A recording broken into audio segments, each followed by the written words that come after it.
Yeah, so we were to have one of our colleagues, Lisa Byrne, join us on our panel today, and Lisa is the head of product at Icabbi.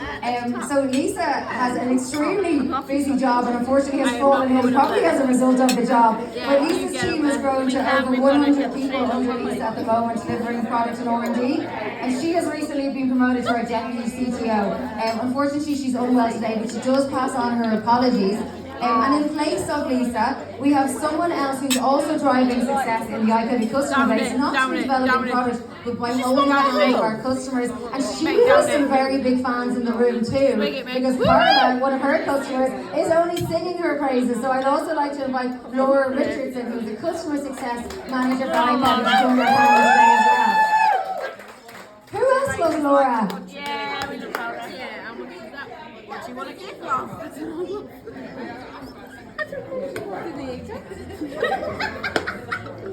Hello ladies, so let me get you some microphones.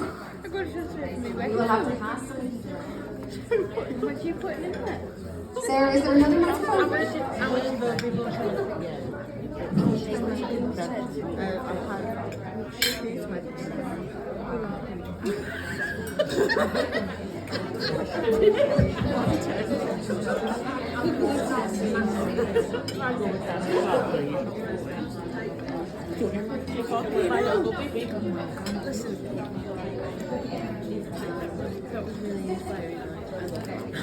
So, ladies, you're very, very welcome here. You're very welcome to our panel today. I'm jealous of your stools, so if I might ask for a stool, please. I'm actually limping around the room at this stage. I was saying to Mary and Nicola last night that one of the things I most admire of all is people who can walk in heels for a long time, which I know is quite petty, but I do like it. So, I think the best way for us to start our panel is if each of us can introduce yourself. And I don't want to introduce you because I want to hear it from each person first. So can we start with you, Rachel? Introduce yourself to the group, tell us why you're here today, and give us a little bit of your background. So, I've been an operator for 12 years. So, I've done Saturday night shifts. Recently, she said I've gone on to do consultancy, and I started the Females in the Fleet initiative in 2020. When I saw at a lot of events there weren't many females, we were also desperate for drivers, and I thought, well, why aren't females driving? Because it's a fantastic job. So we started a non-profit campaign, and then I very quickly got joined by the Take Me group, and I'm very proud to say that between us, with their support, we've got nearly 60 women in the driving seat in the last year. And all we want to do as ambassadors is just encourage anybody or support anybody. And particularly if someone wants to drive and isn't sure, we'll help them through the process. So that's why I'm here today, and I really appreciate what you've done, Sinead.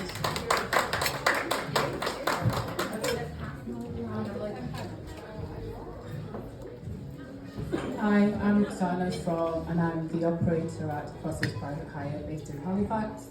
I kind of was thrown into the limelight in 2020 when my brother passed away in the first lockdown, so I kind of had to step up. It's a family-run business, so my dad is still involved. The business has been on for 50 years, my dad's 78 and he's still there. My two younger nephews are also working in the business, and I just think it's fantastic that we can have a room full of women that are all in this industry. I think it's absolutely amazing. Thank you. Hello, my name's Jodie. I'm from the Take Me group. I've been in the industry now for nearly 18 years.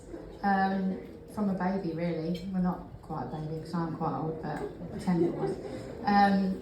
It was my dad's business, and I joined when he had about 20-25 drivers, and we grew it quite quickly with some fresh blood and some fresh ideas with youth, because he's really, really old. Yeah, it grew into quite a beast of a business. We sold, luckily, 4 months before COVID, but I stayed within the industry and stayed as operations manager. And now I currently do recruitment within the Take Me group. Joined forces with Rachel in 2022. Loved the initiative. I am very much girl power, as some of you might know. I do boxing, women's boxing. You know, it's all for one and one for all at the end of the day. So for me, a day like today is massive, and it's about time really that we're all recognised for how influential we all are, and it's a bit of a celebration, and what better day to do it, so thank you. Hi, I'm Sonia from Cross Street Cars in Swindon. I've been in the industry about 10 years now. It's a family business again. My dad bought the business maybe 15 years ago, and I was at school. I came in when I was about 15, did some holidays, learned a lot, left, and then came back, learned a lot through some various different people. Struggled a lot because people looked at me as a young girl that didn't know what she was doing, what she was talking about, and it's actually amazing because now the same drivers that didn't want to speak to me now only want to speak to me, so it's quite nice, and it's amazing again to be around such powerful women, and I'm very grateful to be here, so thank you.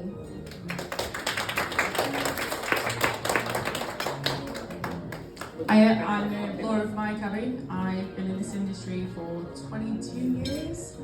This year, I used to work as an operator, a driver, and then ended up running a company, to which then I moved into Icabbi December of last year, and now I'm helping all companies around the UK emphasise all their companies to what they can be. Thank you very much, ladies. I think, and I don't know if this is a female thing or if it's just a thing that people do, but I think it's a female thing. People don't sell themselves to the same extent that other people perceive them. So you guys all introduced yourselves there, and I was thinking in my head, tell me about the other things that you're amazing as well. So Rachel, you need to take credit for setting in motion an initiative of females in the fleet that is absolutely, you know, it is instrumental to the way that fleets should be recruiting now, today. And we talked earlier on about the percentages, 3%, it's gone up to 7%, and I think a lot of that has got to do with the work that you're doing and the awareness that you're bringing. So well done to you on that. Roxana took over her fleet in unique circumstances. It sounds like it was kind of sink or swim, and you've grown your fleet, and we're going to come back to that. So you didn't just take it over and kept it steady, you have grown it, and you have dealt with a lot of challenges along the way. Jodie is a prize fighter and is also Woman of the Year. She didn't mention that. From Dawson, Woman of the Year. Sonia, who I have to say this, Sonia's dad, we saw on Facebook, when we put out our speakers for this event, shared it and said he's never been prouder. And isn't that so amazing? Sonia is killing it in her business, but she didn't mention the fact that she is a fully qualified solicitor. It has a law degree, didn't mention that. And Laura is actually responsible, so it's great to have Laura on the panel because we have a lot of representation from fleet owners here, but Laura actually represents some 60 or so customer fleets of Icabbi. So Laura is the holding hand of all of those fleets. She has a huge amount of insight into different people's businesses, so she's not just running one business, she's actually really helping to support over 60 of those. And because I get things like surveys and feedback back in, I know she's probably our most popular customer success manager. So now that everybody is duly put to the proper pedestal that I think that they're on, let's ask some questions. So Roxana, I mentioned there before, you took over your fleet, and it was a bit of a sink or swim situation. You didn't wake up one day and say, I want to take over this fleet. You were thrown into it because of very unfortunate circumstances with the death of your brother. Can you tell me a little bit about how you approached that and the different challenges that you came across? Well, I've been in the industry since 2015. I was more back office, so I didn't really deal with the day-to-day thing. So I had some sort of an idea of what was going on and how things went during the day. But for me, my biggest challenge was being accepted. Like Sonia said before, the drivers, they just didn't want to know. They weren't wanting to work with me at all.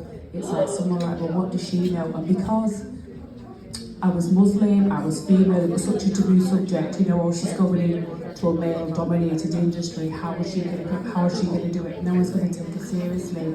So I really made a point of proving, not just to myself, but to the drivers, to all the other taxi officers as well, that I was going to do this, and I was going to see it all the way through.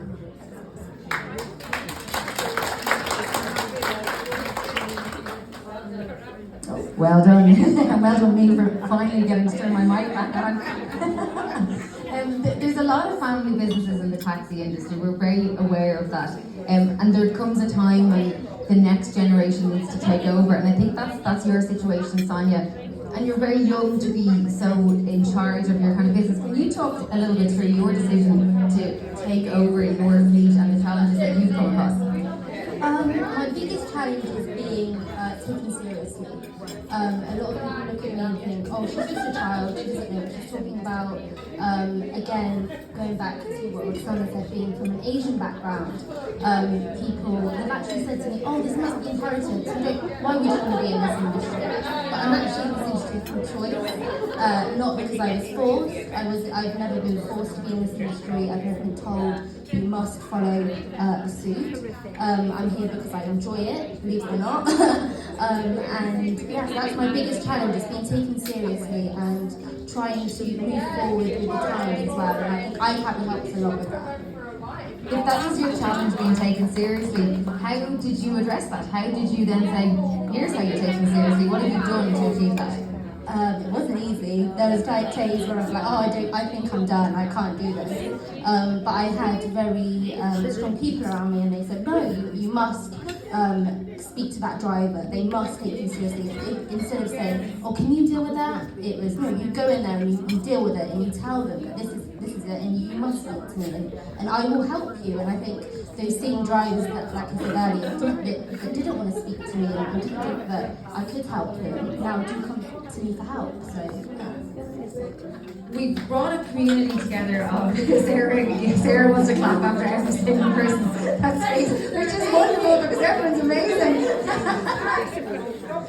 Today we've brought together a community of women in taxi, but equally we could have brought together a community of Asian people in taxi, or people of a certain age in taxi, because these are all different things, and not one person is defined by gender or race or ethnicity or disability or whatever that is. But can we talk about age? Because Jodie, you talked about age and bringing new ideas in and people being dinosaurs. How important is it for younger people to enter the industry and to bring their ideas and to maybe force their ideas forward in an industry that sometimes is slow to change? I do think that age does play a major part. I don't want to be ageist, because I do think that us older ones, which I now am, I'm in the older era now of the industry, we do still have great ideas, but I do think sometimes you need that fresh blood around you to influence where you're going with the ideas that you do have and that you do take on board. I know myself, when we was going back, you was asking about how did you overcome, gaining the respect and gaining the trust from the drivers. I know when I was younger, I basically had to earn my place. And my dad at the time told me I had to earn it. So I did the Friday nights through the night, I did the Saturday nights through the night. There was no excuses. In fact, it's probably harder on me than it was the rest of the controllers. I spent over a decade doing every single New Year's Eve. So sometimes you have to put that graft in. And I think sometimes as women, we generally have to put more graft in than a guy does for some reason. It's almost like you've really got to go the extra mile to prove yourself. But we're all here for a reason, and I dare say every single one of us has been through that in one way or another. So yeah, I think the age thing is important, but I do think as well hard work is important, and I think everybody in this room is good at that, and that's why we're all here. So, and that's why we're all successful as we are in the roles that we're in. So well done, everyone. So who knows more about success than our customer success manager, Laura? You work in lots and lots and lots of fleets. What Jodie is saying, I don't think anyone can argue with, that hard work is an important factor in success. But what else do you think is important when you're dealing with some of your customers? What, for you, which customers are the most successful, and what attributes are they bringing to their businesses? I'm not sure it's the customer that's the problem. I think it's more yourself. And like you said about hard work, like I became running a company because I started as an operator, and then I used to argue with drivers because I wasn't a driver. So to get past that, I became a driver. So I could say to a driver, hold on a minute, I've been a driver. And then from that level I went up. So I think it's more how you present yourself and how you hold yourself, to which helps them run it. It just shows them that they can run it. If you can do it, they can do it. So I think it is building more yourself up than the company. The company's already got what they need. They just need to believe that they can do what they think they can do. So leading by example. Yeah. What's your experience of that, Rachel? There's two things that come to mind. One about the young people, and speaking to Rixana, we're not so worried about making mistakes anymore, and you've got to make mistakes to move forward. And if you don't try things, you don't know if they'll work. And that was one of the things that Rixana was saying to me. She just went for it and gave it a go. And she didn't care if it backfired on her. And I think younger people are often more willing to do that. And then the second point, which I've forgotten, was just about sharing ideas and collaborating. It's so important. When I first came into the industry, we would not speak to our competitor. It was like, no, they're down the road and we're in competition. But now let's all help each other and work together, because if we can help each other with something, then we're all better off for it.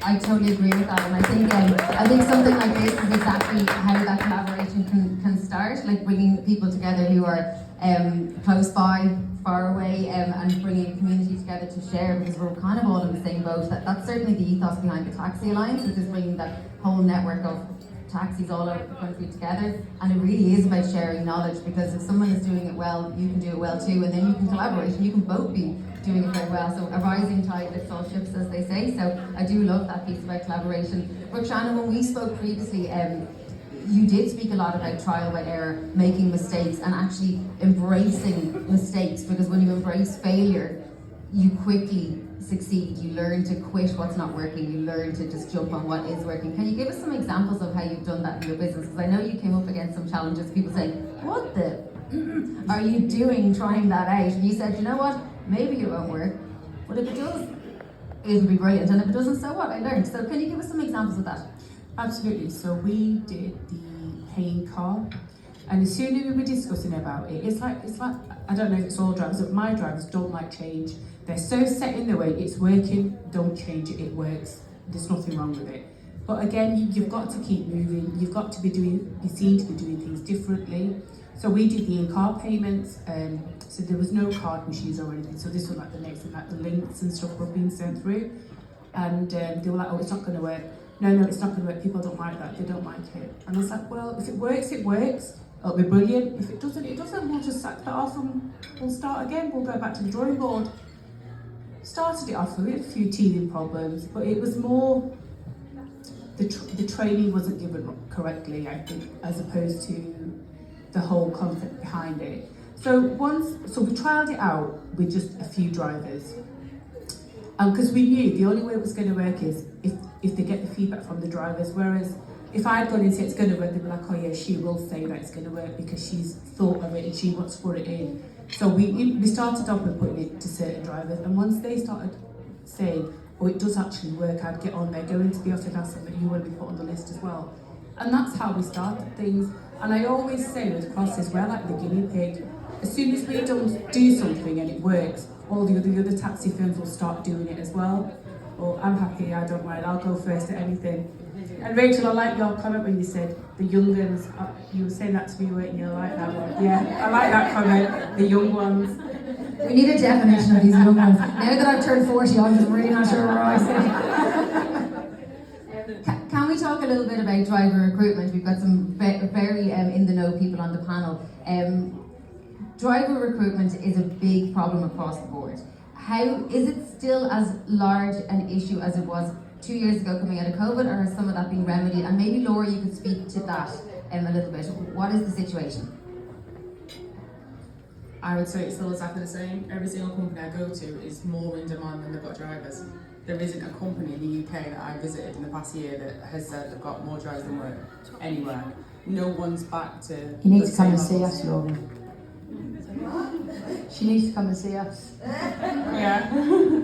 But other than Take Me, I mean, to be fair, but to Take Me run schools, unless someone's got that section of a company that's got time to run a school, to educate drivers, to get drivers on board, no one can turn, drivers are not coming through the door unless you're forcing them through the door or giving them a way in.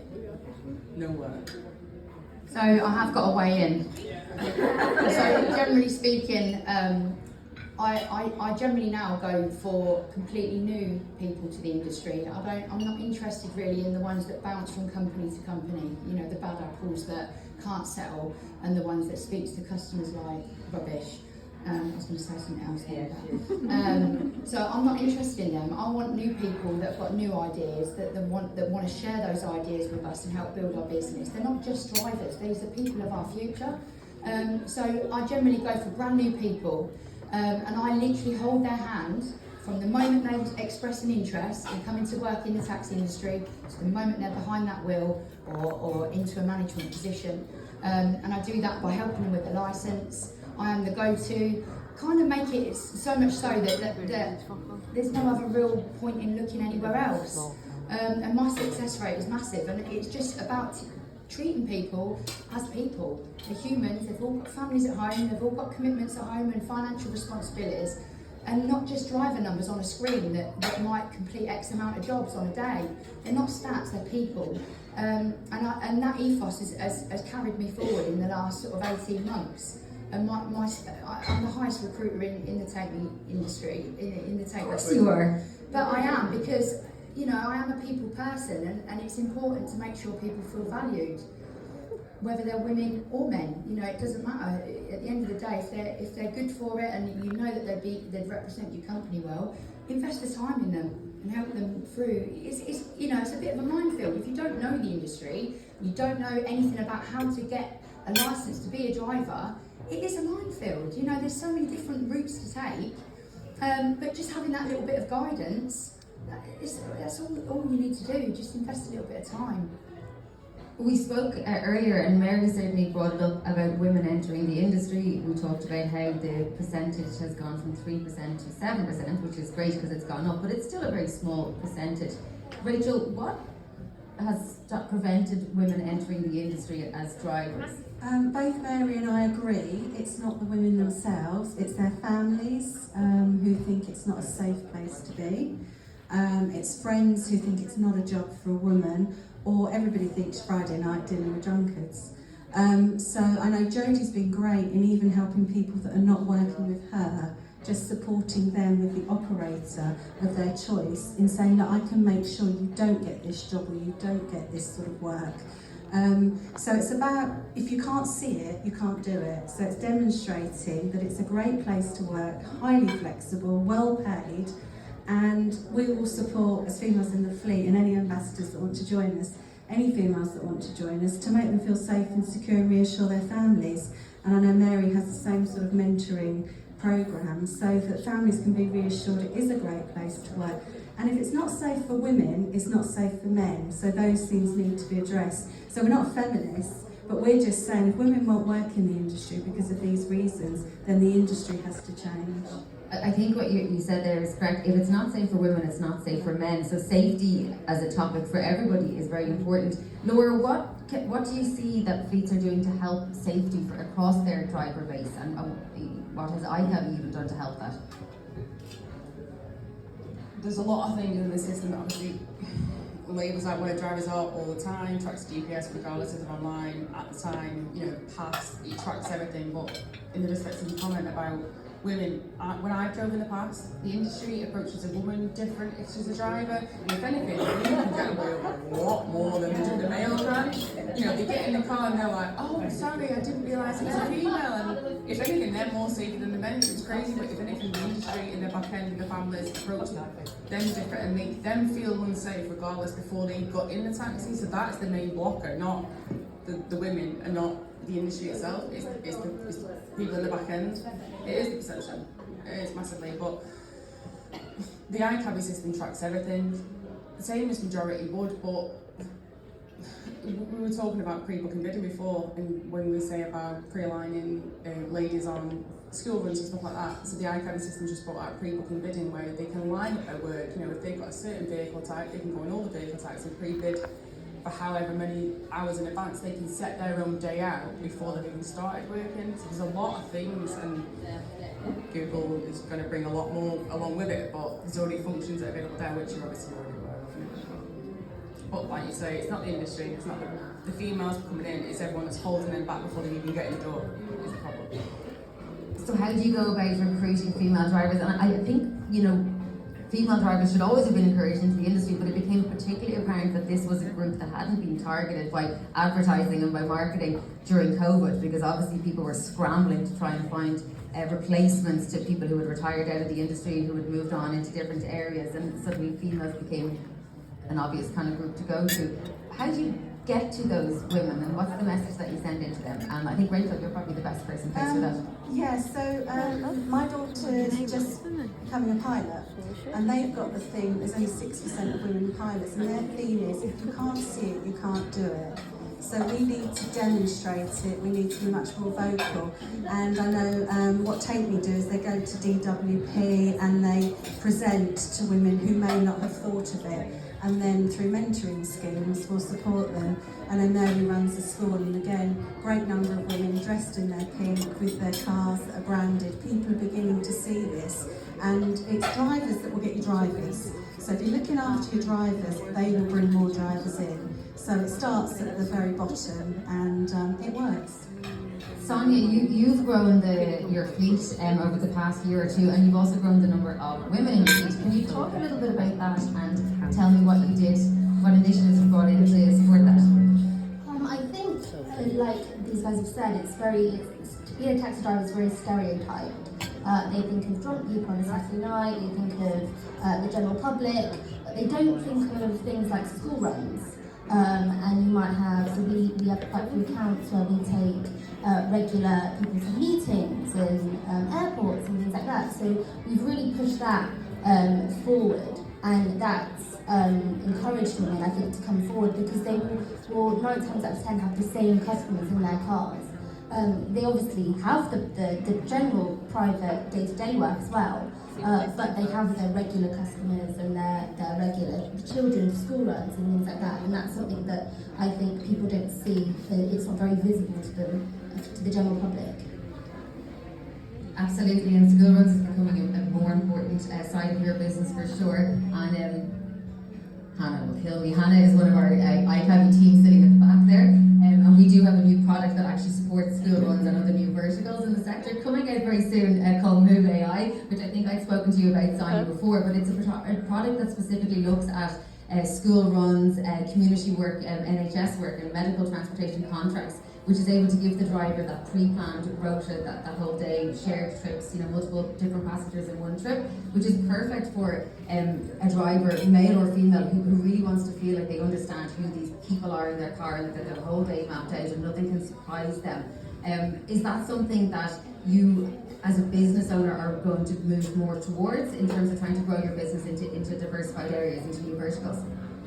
Definitely. So we actually have buses and coaches too. So like you mentioned, we have multiple contracts, and that would definitely work for that sort of work, definitely for patient transport and things like that. So yeah, sure. Jana, I think you've also grown the number of females in your fleet. How important do you think it is when recruiting female drivers that you are a female owner and leader of the business? Does it help, or does it make no difference? No, I think it really helps. And I've had young Pakistani females say to me, "Oh wow, we didn't think we could do this, but because we've seen you do it now, we know we can do it." So they kind of have that kind of support, because they kind of know that I know what's being told to them, what's being said to them at home, and they can kind of explain that to me. I'm not going to judge them, because I know I kind of expect them to get a lot of backlash from home. Like, why would you want it? Why are you even thinking about it? That's a man's job. And that's what they get told about. Taxing is a man's job. Thank you. You go back to Rachel's point there, you can see it, you can do it, you can believe it. Without going into a very black and white conversation here and being too binary on a women or men are from Mars and women are from Venus, which is not what today is obviously about. We have talked about some challenges entering the industry, and to be fair, I think across our panel it hasn't really been focused necessarily on being purely female. It's other things. It's about youth, it's about ethnicity, about race. It's all these different things, just being brand new and maybe not being the new person in the office. Is there attributes of being a female or a woman in the industry that give you an advantage? Jodie? Going back to what I said before, really, just treat everybody as you want to be treated yourself, and see everybody as an individual, and just be a people person. If you're not a people person, then it's not the right industry for you. We transport people at the end of the day. It's not boxes of and luggage, or it's people. And I think it's a massive attribute. That's the most important thing. Whether you're a manager managing drivers or a driver taking a customer, it's all about being able to communicate and being able to treat everybody as you want to be treated.